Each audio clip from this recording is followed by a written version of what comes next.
देखिए हम यहाँ पे हम लोग थोड़ा सा बात करेंगे स्ट्रिंग ऑपरेटर्स को लेके। जैसे भी हम लोग कैलकुलेट करते हैं ना, जैसे 2 + 2, 5 + 2, 5 × 2, ऐसे जब भी हम लोग कैलकुलेट करते थे तब हम लोग वहाँ पे ऑपरेटर्स को देखे, कितना सारा ऑपरेटर्स होता है और ऑपरेटर्स को लेके हम लोग कैसे काम कर सकते हैं। पिछले वीडियो पे हम लोग देख चुके हैं, आगे के वीडियो पे हम लोग देख चुके हैं कि ऑपरेटर क्या होता है। ऑपरेटर्स यानी कि जो ऑपरेंड होगा ना, यानी जब भी हम लोग ऑपरेटर्स का यूज़ करते हैं तो पहले एक ऑपरेंड होगा, उसके बाद ऑपरेटर होगा, उसके बाद फिर से और एक ऑपरेंड होगा। उसी प्रकार से हम लोग इसे लिख सकते हैं। तो अगर हम स्ट्रिंग को ऐसे ही प्लस कर देते हैं ना, तो स्ट्रिंग इक्वल टू स्ट्रिंग, मतलब स्ट्रिंग प्लस स्ट्रिंग हो जाएगा। कैसे? जैसे अगर हम यहाँ पे अगर लिखेंगे हेलो और उसको अगर प्लस करेंगे लिख के वर्ल्ड, तो यहाँ पे देखिए अगर हम इसे प्रिंट करेंगे ना तो वो हेलो वर्ल्ड ऐसे ही प्रिंट हो जाएगा। ऐसे करके हम लोग मल्टीप्लिकेशन कर सकते हैं। हम लोग प्रिंट कर सकते हैं 3 × हेलो को, हेलो, इसे हम कोट के अंदर अगर रखेंगे हेलो को प्रिंट करें तो 3 टाइम्स ये प्रिंट हो जाएगा। तो ऐसे करके हम लोग स्लाइस को यूज़ कर सकते हैं। अभी तक हम लोग स्लाइस को यूज़ किए, स्लाइस के अंदर ऐसे ही डॉट देकर, यानी कि जो कोलोन है, कोलोन देके हम लोग एक एक स्पेसिफिक कैरेक्टर या फिर आइटम को यहाँ से हम डिक्लेयर कर सकते हैं, या फिर सीक्वेंस ऑफ आइटम को हम निकाल सकते हैं। उसके बाद इन देखिए, इन को कैसे हम यूज़ कर सकते हैं। It is known as the membership operator. It returns if a particular substring in is present in the specified string. In यानी कि अगर हम मान लीजिए यहाँ पे लिखा है हेलो वर्ल्ड, जो स्ट्रिंग है मेरा str जो है उसमें, उसी के अंदर हमें यहाँ पे लिखा है हेलो और वर्ल्ड। अगर हमें बस वर्ल्ड को खोजना है तो हमें यहाँ पे ऐसे ही लिख सकते हैं कि ये प्रिंट कीजिए, और इफ़ कंडीशन देके हम लिख सकते हैं कि इफ़ वर्ल्ड, जिसे हमें ढूंढना है, बस पहले उसे लिखना है कि इफ़ वर्ल्ड इन कौन सा वेरिएबल, इन str वेरिएबल, जी जहाँ पे लिखा है हेलो वर्ल्ड। अगर है तो आप प्रिंट कीजिए, या फिर आप ये कंडीशन के थ्रू ये करते जाइए। तो ऐसे करके हम इन को यूज़ कर सकते हैं। नॉट इन उसी प्रकार से अगर है या फिर अगर नहीं है, वर्ल्ड जो है ना, वर्ल्ड अगर इस हेलो वर्ल्ड स्ट्रिंग के अंदर अगर नहीं है तो क्या करना है, ऐसे करके हम नॉट इन को यूज़ कर सकते हैं। raw string are used in the cases where we need to print the actual meaning of escape character, such as the C Python to define any string as the raw string, the character R or R is followed by the string। और ऐसे ही हम लोग percent को भी use कर सकते हैं। It is used to perform string formatting. It makes use of the format specifiers used in C programming language like %d or %f to map their values in Python. We'll discuss how formatting is done in Python. बाद में देखेंगे, पर अभी तक के लिए आप समझ लीजिए कि परसेंट को जब हम यूज़ करते हैं तो किस लिए यूज़ करते हैं। ये एक ऑपरेटर है, इसे हम यूज़ करते हैं। जैसे यहाँ पे देखिए %d यानी कि एक प्लेस होल्डर टाइप हम यहाँ पे यूज़ कर सकते हैं। जब भी हम लोग प्रिंट करते हैं, अगर हमें प्रिंट करना है ना, जैसे देखिए मुझे प्रिंट करना है प्रिंट, और उसके बाद हमें प्रिंट कर, ऊपर मान लीजिए कि ऊपर पे लिखा है a = 5। तो अगर हमें a को प्रिंट करना है, हम लोग लिख सकते हैं, तो वैल्यू यहाँ पे कोड के अंदर लिखेंगे द वैल्यू इज़ और value of the variable a is, A लिखने के बाद इज़ लिखेंगे। उसके बाद हमें यहाँ पे प्रिंट करना है ए के अंदर जो वैल्यू है, वहाँ पे हम लोग लिखते हैं %, और वैल्यू का जो डेटा टाइप है वो क्या है, यहाँ पे 5 यानी इंटीजर है, तो हम यहाँ पे लिखेंगे d। तो यहाँ पे देखिए %d, ऐसे हम इस यूज़ किए, उसके बाद कोड दे के ख़त्म कर दिए। और उसी के अंदर हमें लिखना है फॉर्मेट। यहाँ पे देखिए फॉर्मेटिंग हम लोग बाद में यूज़ करेंगे, तो यहाँ पे लिखना है फॉर्मेट, और फॉर्मेट के अंदर हमें लिखना है इस जगह को, इस जगह पे मुझे क्या प्रिंट करना है, द वैल्यू क्या है यहाँ पे ए के अंदर जो है, तो हमें यहाँ पे बस वेरिएबल जो ए है ना, इसे यहाँ पे लिखना पड़ता है। उसके बाद इसे क्लोज करना है। ऐसे करके अगर हम लोग प्रिंट करेंगे ना, तो यहाँ पे जो एक प्लेस होल्डर जैसा काम कर रहा है यहाँ पे, इसे हम सी पे भी यूज़ करते हैं। पाइथन में हम ऐसे भी लिख सकते हैं, पर हम चाहे तो दूसरा भी इसका प्रोसेस है जो एक सिंपल प्रोसेस है, उसे भी हम यूज़ कर सकते हैं। इफ स्ट्रिंग लगा के ऐसे भी हम कर सकते हैं, पर ऐसे भी लिख सकते हैं जैसे कि हम सी प्रोग्रामिंग पे लिखते हैं। %d देके हम इंटीजर वैल्यू का एक प्लेस होल्डर बनाएंगे, और उसे हम यहाँ पे डिक्लेयर करेंगे कि क्या प्रिंट करना है इस जगह पे, इसे मुझे प्रिंट करना है। ऐसे हम चाहें तो फ्लोटिंग जो है %f, उसे लगा के हम लोग इसे यहाँ पे प्रिंट कर सकते हैं। यहाँ पे देखिए आप देख सकते हैं कैसे कौन सा ऑपरेटर को यहाँ पे यूज़ किया गया है। ऐसे जितना सारा ऑपरेटर्स आप वहाँ पे देखें, यहाँ पे उसी ऑपरेटर को यूज़ किया गया है और उसी के थ्रू यहाँ पे आंसर भी मिला है। जैसे कि यहाँ पे str क्या है, यहाँ पे मल्टीप्लिकेशन किया गया है 3 टाइम्स, किसे, स्ट्रिंग और स्ट्रिंग 1 दोनों वेरिएबल पहले डिक्लेयर किया गया है, स्ट्रिंग है एक और एक स्ट्रिंग 1 है। यहाँ पे मल्टीप्लिकेशन किया गया है कौन सा वेरिएबल को लेके, स्ट्रिंग वेरिएबल को लेके। और देखिए यहाँ पे स्ट्रिंग वेरिएबल के अंदर हेलो है, तो हेलो यहाँ पे प्रिंट हो चुका है हेलो हेलो हेलो, 3 बार प्रिंट हो चुका है। ऐसे अगर हम एडिशन करना चाहें तो हम ऐसे एडिशन कर सकते हैं, किसी स्ट्रिंग को स्ट्रिंग 1 से एडिशन किया गया है, स्ट्रिंग यानी कि हेलो प्लस वर्ल्ड। देखिए यहाँ पे हेलो प्लस वर्ल्ड प्रिंट हो चुका है। अगर हम चाहें तो ऐसे स्लाइस ऑपरेटर को यूज़ कर सकते हैं और किसी भी एक आइटम को हम लोग यहाँ पे प्रिंट कर सकते हैं। हम चाहे तो स्लाइस ऑपरेटर को यूज़ करके ऐसे सीक्वेंस ऑफ आइटम को किसी भी स्ट्रिंग वैल्यूज से हम ऐसे ले सकते हैं। ऐसे हम यूज़ कर सकते हैं। और क्या, W इन स्ट्रिंग, अगर स्ट्रिंग के अंदर W जो आइटम है वो है तो इसे प्रिंट कीजिए। हाँ यहाँ पे है, देखिए यहाँ पे W is not present, sorry यहाँ पे स्ट्रिंग 1 के अंदर, सॉरी स्ट्रिंग के अंदर W नहीं है तो ये नॉट प्रेजेंट ऐसे ही आ जाएगा। जैसे आप बनाना चाहते हैं ऐसे ही आ जाएगा। उसके बाद W नॉट को यूज़ किया है, not in string 1, WO not string 1 पे देखिए WO तो है यहाँ पे, तो इसे यहाँ पे मिल जाएगा। देखिए prints false as W is present in string 1, क्योंकि यहाँ पे नॉट यूज़ किया गया है, नॉट इन पर यहाँ पे है, इसीलिए यहाँ पे बोला गया है कि नहीं ये ऑलरेडी प्रेजेंट है। अगर हम लोग प्रिंट के पहले यहाँ पे ऐसे R लगवाएंगे तो क्या होगा कि रॉ स्ट्रिंग को प्रिंट कर पाएंगे। यानी कि अगर कोई भी पाथ है, कुछ भी है ना, जैसे हमें रॉ चाहिए, अगर हम रॉ नहीं प्रिंट करेंगे तो एग्जैक्ट जो वैल्यूज़ है ना वो मुझे नहीं मिलेगा, रॉ वैल्यू मुझे चाहिए बस, ताकि हमें कोई भी इसके अंदर ना कोई भी मान लीजिए स्लैश ऐसे है ना, ताकि ऐसे ना मिल जाए मुझे, कि कभी कभी हो सकता है ना स्ट्रिंग चेंज हो जाता है, क्योंकि वो जो रॉ होता है ना, रॉ फॉर्मेट जो होता है वो थोड़ा डिफरेंट होता है, कभी कभी उसे चेंज किया जाता है ऑटोमेटिकली। तब हमें अगर नहीं चेंज करना है तो हमें ऐसे R को यूज़ कर सकते हैं। उसके बाद उसका जो रॉ स्ट्रक्चर है उसे हम ऐसे प्रिंट कर सकते हैं, या फिर उसको यूज़ करके हम लोग जैसा लॉजिक हम बनाना चाहते हैं उसे हम बना सकते हैं। हमें बस यहाँ पे जानकारी मिल गया है कि हम ऐसे ऐसे करके किसी भी स्ट्रिंग को मैनिपुलेट या फिर यूज़ कर सकते हैं। बाद में जैसा जैसा लॉजिक हमें मिलेगा उसी प्रकार से हम लोग काम कर पाएंगे। तो यहाँ पे और एक है %s, यानी कि स्ट्रिंग को यहाँ पे रिप्रेजेंट कर रहा है। स्ट्रिंग के देखिए यहाँ पे लिखा गया है, यहाँ पे प्रिंट द स्ट्रिंग str : उसके बाद $s, उसके बाद कोड को ओपन क्लोज किया गया है और यहाँ पे लगवाया गया है कि पर्सन, यानी कि यहाँ पे प्लेस होल्डर, यहाँ पे अगर हम लोग पर्सन लिखे फॉर्मेट भी यूज़ करेंगे तब भी हो जाएगा।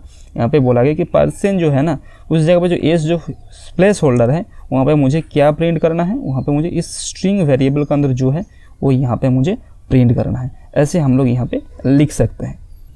एस्केप सीक्वेंस, पहले हम लोग बात करेंगे एस्केप सीक्वेंस के लेके, कैसे एस्केप सीक्वेंस जो है उसे हम लोग कैसे यूज़ कर सकते हैं इन स्ट्रिंग फॉर्मेटिंग। और एस्केप सीक्वेंस क्या है, देखिए दे सेड, यहाँ पे पहले डबल कोट को ओपन किया गया है, उसके बाद बोला गया है कि दे सेड, उसके बाद एक कॉमा लगाया गया है, उसके बाद वो लोग जो बोले हम लोग उसी को बस कोट करना चाहते हैं। हम लोग क्या चाहते हैं, जो बोला गया है उसे हम कोट करना चाहते हैं। जब भी हम लोग ऐसे कोट करते हैं ना स्ट्रिंग के अंदर, या फिर कोई भी एक लाइन लिखते हैं तो हम लोग ज़्यादातर कोट के अंदर लिखते हैं ताकि उसे प्रायोरिटी मिल जाए कि ये जो लाइन है वो D2 लाइन जो उनके द्वारा बोला गया है।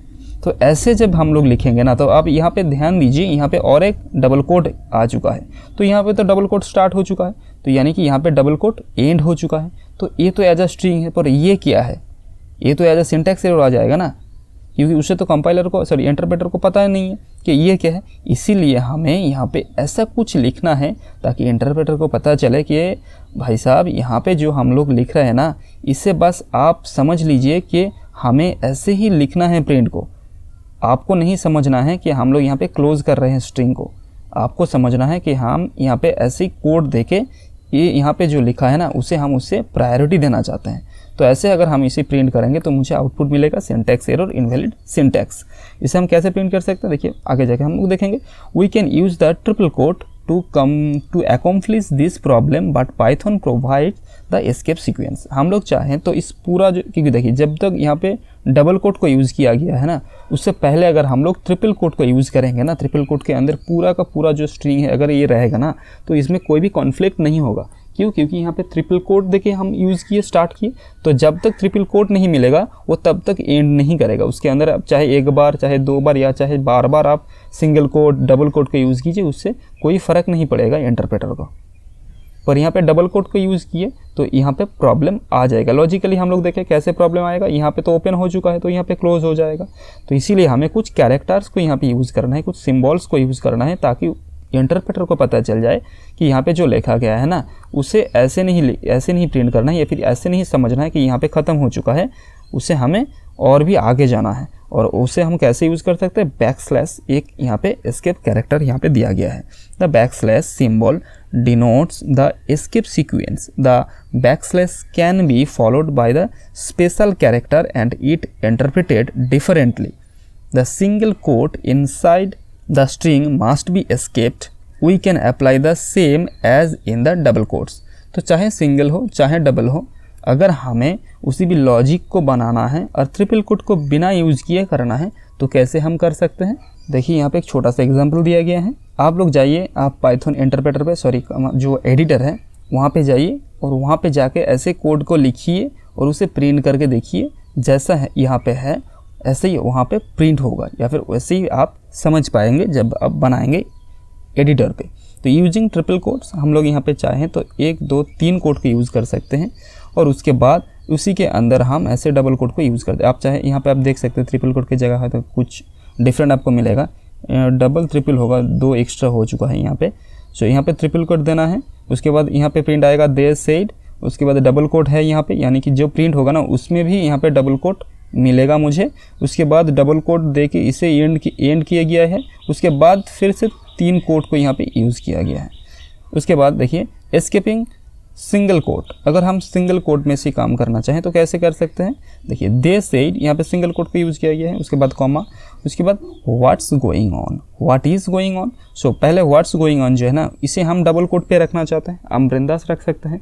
पर जब भी हम लोग सिंगल कोट को यूज़ किए, यहाँ पे देखिए सिंगल कोट एक यूज़ हो चुका है, जब भी हम लोग सिंगल कोट को यूज़ करेंगे तो उसे इंटरप्रेटर को पता चल जाएगा कि यहाँ पे सिंगल कोट को यूज़ किया गया है, यानी कि यहाँ पे स्ट्रिंग ख़त्म हो चुका है। पर यहाँ पे देखिए एक बैक स्लैश को यूज़ किया गया है, ये जो बैक स्लैश है ना उसके द्वारा यहाँ पे इंटरप्रेटर को बोला जा रहा है कि आप यहाँ पे ख़त्म मत कीजिए, यहाँ पे मैं एक बैक स्लैश लगवा दिए ताकि आपको पता चल जाए कि यहाँ पे ख़त्म नहीं करना है, उस वहाँ से जाके और जहाँ पे आपको मिलेगा लास्ट में वहाँ पे जाके ख़त्म करना है। तो यहाँ पे ख़त्म नहीं होगा, यहाँ पे इस बैक स्लैश को एस्केप कर दिया जाएगा। जब भी प्रिंट होगा ना तो मुझे इस बैक स्लैश को नहीं दिखेगा, ये यहाँ पे सिर्फ लिखा आएगा ऐसे व्हाट्स, उसके बाद ऐसे आएगा, इस स्लैश जो है ना यहाँ पे ऐसे वो नहीं आएगा प्रिंट पे।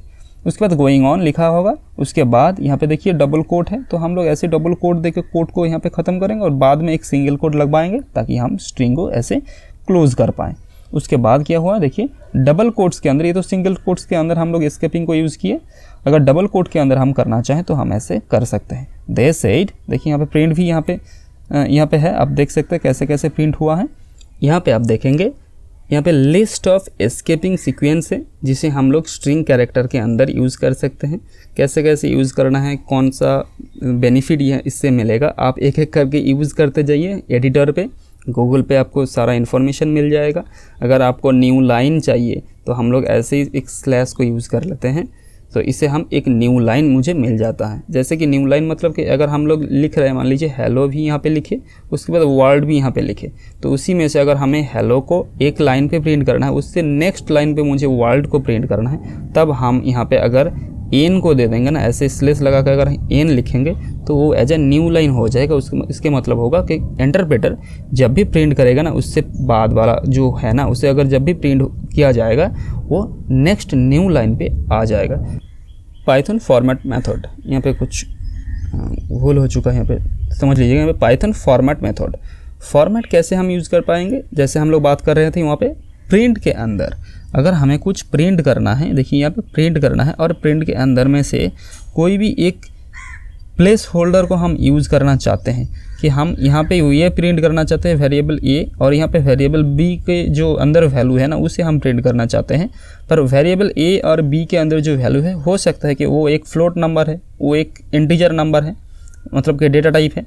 तो हम लोग इस स्ट्रिंग डेटा टाइप के थ्रू डायरेक्ट हम उसे यूज़ नहीं कर सकते हैं। तो इसीलिए हम लोग यहाँ पे एक प्लेस होल्डर बना लेते हैं और बाद में हम यहाँ पे डिफाइन करते हैं। देखिए यहाँ पे स्ट्रिंग के अंदर डबल कोट के अंदर हम लिखे ये समथिंग और this one and this one both are the best friend, और डॉट फॉर्म यहाँ पे देखिए फॉर्मेट लगा यूज़ किया गया है।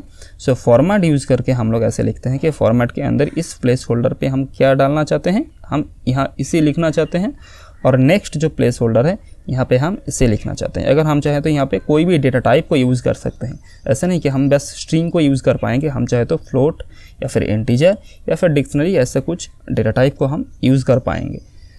उसके बाद देखिए पोजिशनल आर्गूमेंट को यूज़ किया गया है। पोजिशनल आर्गूमेंट को यूज़ करके जो जहाँ पे हमें बस जो प्रिंट करना है उसे हम ऐसे लिख सकते हैं। इसे यहाँ पे हमें 1 प्रिंट करना है और यहाँ पे हमें 0 प्रिंट करना है। तो कैसे होगा, यहाँ पे देखिए 1 एंड 0 बेस्ट प्लेयर्स, और 1 के जगह हम लोग क्या यूज़ करना चाहते हैं, विराट को यूज़ करना चाहते हैं, और 0 की जगह हम क्या यूज़ करना चाहते हैं, रोहित को यूज़ करना चाहते हैं। जैसे सीक्वेंस पे आएगा 1 पहला आया है उसके बाद 0 आया है, उसी हिसाब से इसी सीक्वेंस के थ्रू पहले जो हम लिखेंगे वो इसी जगह पे आएगा, उसके बाद नेक्स्ट जो लिखा जाएगा यहाँ पे वो इस जगह पे आ जाएगा। उसके बाद कीवर्ड आर्गूमेंट मीन्स कि देखिए पोजीशन आर्गूमेंट मतलब होता है कि जो हम लोग यूज़ करते हैं ना वो ज़्यादा तो लेटर्स नहीं होता है, वो नंबर्स ज़्यादा होता है, डायरेक्ट वैल्यूज़ होता है। और पोजीशनल आर्गूमेंट जो जहाँ पे हम लोग पैरामीटर जैसे हम लोग यूज़ करते हैं ना कि वेरिएबल को यूज़ करते हैं, ना कि हम लोग वैल्यूज़ को यूज़ करते हैं। तो उसी प्रकार से प्रिंट करेंगे हम क्या A, B एंड C। तो अगर हमें A, B और C को प्रिंट करना है हम ऐसे लिख सकते हैं, और उसमें से फॉर्मेट को यूज़ करके हम लोग A equal to something, B equal to something and C equal to something कर सकते हैं। तो जब भी हम प्रिंट करेंगे वो यहाँ पे आ जाएगा। पर अगर हमें मान लीजिए जो असाइनमेंट है ना यहाँ पे A इक्वल टू समथिंग, तो वेरिएबल के अंदर यहाँ पे वैल्यूज़ को असाइन किया गया है। यहाँ पे जितना भी असाइनमेंट पार्ट है इसे हम यहाँ से लेके बाहर पे असाइन कर सकते हैं, और बाद में हम चाहे तो बस A, B, C को ऐसे लिख सकते हैं। तो उसी हिसाब से मुझे यहाँ पे प्रिंट आ जाएगा। यहाँ पे आप आउटपुट देख सकते हैं, जो यहाँ पे प्रिंट होगा उसका आउटपुट ऐसे ही आएगा यहाँ पे। अभी आप देखिए यहाँ पे स्ट्रिंग फॉर्मेटिंग को यूज़ किया गया है परसेंट साइन देके या फिर परसेंट ऑपरेटर। जो परसेंट ऑपरेटर को लेके हम लोग पहले बात किए थे वहाँ पे कि %d यानी कि डेसिमल नंबर को हम प्रिंट कर सकते हैं, %f यानी कि फ्लोट नंबर को हम लोग यूज़ कर सकते हैं, और इसी प्रकार से हम C प्रोग्रामिंग लैंग्वेज पे भी काम कर सकते हैं। तो यहाँ पे देखिए कैसे काम किया गया है, इंटीजर लिया गया है, फ्लोट लिया गया है और स्ट्रिंग लिया गया है यहाँ पे, और प्रिंट किया गया कि hi I am integer, my value is क्या है, मेरा वैल्यू है, इंटीजर का वैल्यू 10 है। तो हम चाहें तो यहाँ पर डायरेक्ट 10 अगर लिख देंगे ना तो वो स्टैटिक हो जाएगा। अगर हम बाद में वेरिएबल का वैल्यू जो है ना इसे अगर हम लोग चेंज कर देंगे ना तो यहाँ पे चेंज नहीं होगा। तो इसीलिए हम लोग यहाँ पे %d को यूज़ किए। देखिए कलर कोड से आप समझ लीजिए %d यानी कि एक प्लेस होल्डर है जो क्या प्रिंट करेगा यहाँ पे इंटीजर वैल्यू को प्रिंट करेगा यहाँ पे। और इसीलिए बाद में देखेंगे आप जहाँ पे कोड ख़त्म हो चुका है वहाँ पे देखिए देखिए यहाँ पे बोला गया है कि पहले इंटीजर जो वेरिएबल है उसी के अंदर में जो वैल्यू है बस उसे यहाँ पे प्रिंट किया जाए। उसके बाद एक /n यानी कि एक न्यू लाइन कैरेक्टर को यहाँ पे प्रिंट किया गया है, यानी कि इंटरप्रेटर को पता चल जाएगा कि यहाँ से मुझे ब्रेक करना है। देखिए यहाँ पे लिखा है hi I am integer my value is 10। उसके बाद एक ही लाइन पे नहीं लिखना है, मुझे यहाँ से न्यू लाइन पे जाना है। न्यू लाइन पे आ चुका है। उसके बाद यहाँ पे क्या है, hi I am float my value is %f कैसे, देखिए फ्लोट को अगर हम लोग ऐसे लिखेंगे तो हमें यहाँ पे प्रिंट अगर करवाना है तो हमें इसे यहाँ पे %f देना है। और उसी प्रकार से जब भी डबल कोड ख़त्म हो चुका है उसके बाद नेक्स्ट प्लेस होल्डर क्या है, फ्लोट है। तो फ्लोट जो वेरिएबल का नाम है यहाँ पे उस वेरिएबल को यहाँ पे लिखा गया है ताकि उसके अंदर जो वैल्यू है वो यहाँ पे प्रिंट हो जाए।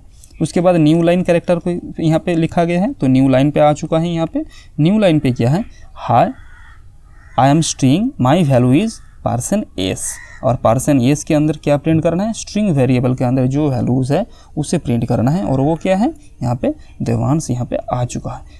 तो इस प्रकार से हम लोग जो फॉर्मेटिंग है ना कि कैसे हम चाहें तो एक स्ट्रिंग के अंदर कोई भी डेटा टाइप को हम ऐसे प्रिंट करना चाहें तो कैसे प्रिंट कर सकते हैं, इस फॉर्मेटिंग को यूज़ करके हम लोग प्रिंट कर सकते हैं। पर इससे भी ये और एक अच्छा फॉर्मेटिंग है जिसे हम लोग F बोलते हैं, F स्ट्रिंग, यानी कि हमें बस लिखना है उसे लेके हम लोग बाद में भी देखेंगे, पर अभी के लिए फ़िलहाल क्योंकि जो फॉर्मेटिंग को लेके हम लोग बात कर रहे हैं तो यहाँ पे स्ट्रिंग फॉर्मेटिंग पे और एक एफ स्ट्रिंग आता है, उसे भी हम लोग थोड़ा सा देख लेते हैं, समझ लेते हैं। यहाँ पे देखिए प्रिंट करना है हमें, इसी लाइन को अगर हमें प्रिंट करना है बस हमें यहाँ पे लिखना है, पहले लिखना है एफ, उसके बाद कोड को ओपन करना है, चाहे आप सिंगल कोड, डबल कोड या फिर ट्रिपल कोड यूज़ कर रहे हैं, कोई भी कोड अगर आप यूज़ करना चाहते हैं आप कर सकते हैं।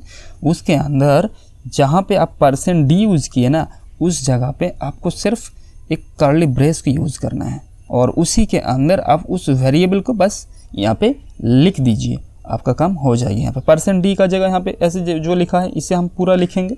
उसके बाद %d ना लिख के हम यहाँ पे लिखेंगे इंटीजर int, जो वेरिएबल नाम है पूरा वो वेरिएबल नाम को हम यहाँ पे लिखेंगे। उसके बाद क्या लिखेंगे, यहाँ पे कॉमा देंगे, यहाँ पे न्यू लाइन लिखा गया है, आप चाहे तो यहाँ पे न्यू लाइन भी दे देंगे, सॉरी यहाँ पे ऐसे न्यू लाइन दे दीजिए। उसके बाद ऐसे ही जो लाइन है उसे लिखिए और instead of using this one %f we can use the brace here and then the name of the variable which value we want to put here. The value is the float, the variable name is the float, float। सो हम ऐसे अगर float को लिख देंगे उसके बाद अगर हम न्यू लाइन कैरेक्टर को ऐसे डिफाइन कर देंगे तो नेक्स्ट लाइन पे आ जाएगा।